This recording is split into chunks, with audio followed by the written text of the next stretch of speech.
Hi, everybody. This is Judy McKee, and I am the leader of the group for coaches and trainers. And thank you so much for being in this wonderful group.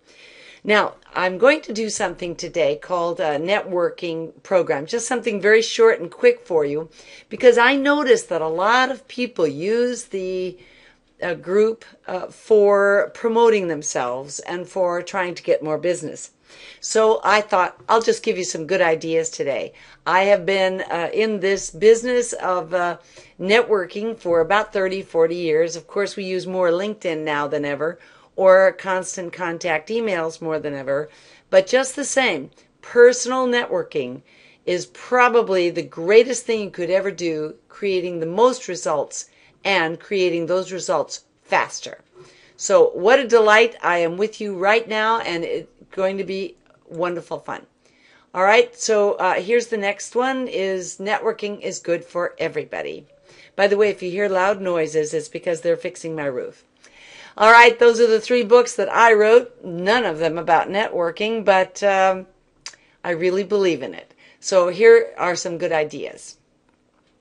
In my mind, the very most important thing that you can ever do about networking is to realize that everything you resist will persist. In other words, you need to not worry too much about getting, but more like giving. See, the biggest problem that exists when you go to network is that you begin to think, I've got to get something out of this. I've got to get a card. I've got to set a result. I've got to get a job. Well, when you remove that barrier, the real job of your business can really begin, and it can begin seriously right now. So let's take a look at what to do quickly. 1, you want to have some mental preparation before you go to any networking event or networking meeting.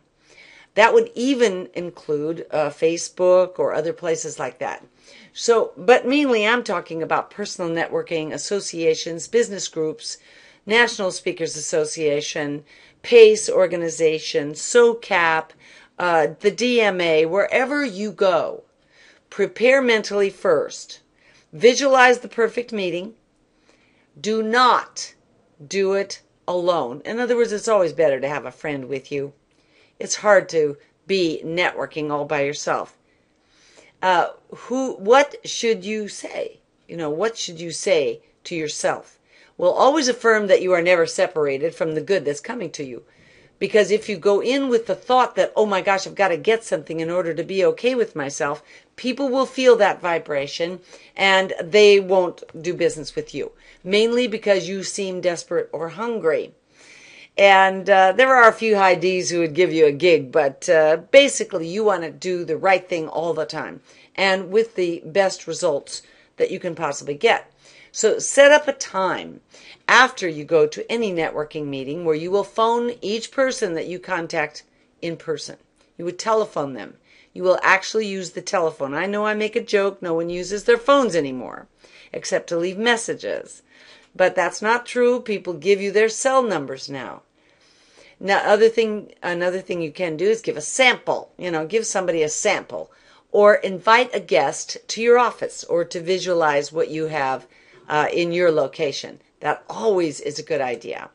I always like to when I give seminars or something, I like to invite people, to be my guest, to come with me to some other event. Because what do they want? They want to do what you want to do. They want to build their business. So it's very important that you show them that you are not there to damage them or compete with them in any way, but more you are there to support them. That will get you more business than you ever imagined. Now, I say always wear something with cards in and cards out. In other words, you should have your cards in a pocket and an empty pocket where you can put the cards that you get from other people. And here is the real key to networking in person. Never give your card unless they beg for it. Now, by the way, they will beg for it if you are interested in them and not interested so much in you getting their card. Instead, be very interested in their business. Now, here's where you can really make a stab an excellent one, a really good move on your part, a gambit, a way to make sure that you make the best out of this networking meeting. You introduce two other people to each other. Find someone, ask them about themselves. They don't care about you. Ask them about themselves. Ask them about their business. Ask them what you could do to support them. Then go to someone else in the meeting and introduce those two people together. Now here's what will happen. Both of those people owe you. They will come back, and they will come back to you. And that is because you did a nice thing for them. What goes around comes around, and I'm not kidding. Remember, go to a meeting. If you hear anyone complaining, tell yourself, I will never complain.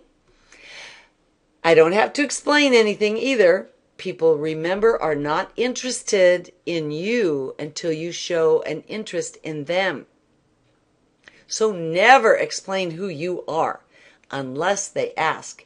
And if you do it the right way, they will ask. Then you always get permission to call them or to send them something. A gift or a sample or something. Always let them have the upper hand, and you will never fail to win at networking. All right? Now, when you are actually having a networking conversation, this is very, very important. Always end your side of the conversation with that other person with a question so that you can guide the conversation. Like, oh, hello, Mr. Smith. Yes, it looks like you have a lawn landscaping business. That sounds really interesting. How long have you been doing that?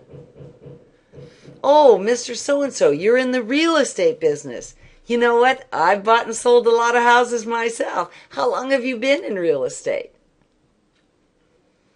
Encourage their response. Don't ask them how the market is. Tell them how you're interested in the market.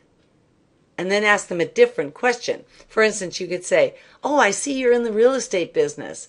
And I was just looking at the stock market the other day, and they mentioned that things going up around in California. And are you experiencing that same kind of thing? Or what kind of specialty do you have in listing? In real estate. Is it in listing or is it in selling? Which do you prefer? Take an interest in them. Questions about them, not questions that manipulate. You know, I once went to train a car dealership, and he said, oh, yes, we love this question. Every time someone comes up to us, we always say, how do you feel about safety? And they always, of course, have to say yes, in which case we've done a great job and we start a conversation with them. I say, forget about it. That's manipulative. And if you don't think the people that are at the same networking meeting that you are attending are as smart as you are and will not feel manipulated, you are wrong. You are wrong. They do feel manipulated, and because people would rather be smart and right than anything else in the world, you better ask a question that makes them feel like they're smart and right. Oh, then you'll be very, very good. And they'll sense it, and they will really like you. So control the conversation. You can always say something like, oh, what you see is, what I see, what you want is this. Hey, let me look at something for you. Let me think about that. Let me think if I know anyone in that end of the business. First acknowledge, then connect others to others. They will come back to you. Now, a couple of last minute things. Never drop $1 to pick up a dime. In other words, if you went to this meeting, don't spend time eating. Spend time working the room. Get your snacks on the way out. Discuss features in networking. In other words, when you want to go to a networking meeting and you want to network with other people, tell them how you do networking. Ask them if you think that you're doing the right thing. If someone asks you how much money you charge, never, never, never, never end on the money. Simply tell them, oh, I'd be glad to give you all that information. May I have your card? I'll give you a call and I'll give you all the real lowdown. Never use words like obviously, or were you aware, or really, or Are you familiar with? Those questions always put people off. Never put people into a deep thinking mode. Oh no. Don't say, when can I call you? Instead, say, I'll call you Thursday.